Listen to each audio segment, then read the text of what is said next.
మాదిగ మహావీరులంతా ఏకం అవుదాం, మందకృష్ణ మాదిగన్న బాటల బోదాం.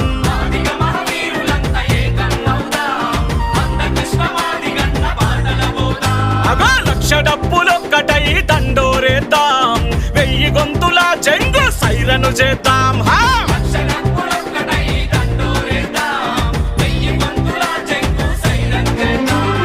ఒక్క తల్లి బిడ్డలోనే విడిపోతే తప్పేంటి, వర్గీకరణతోనే సమన్యాయం జరుగుతుంది. చలో చలో చలో చలో మాదిగ మహావీరులంతా ఏకం అవుదాం, మందకృష్ణ మాదిగన్న బాటల బోదాం.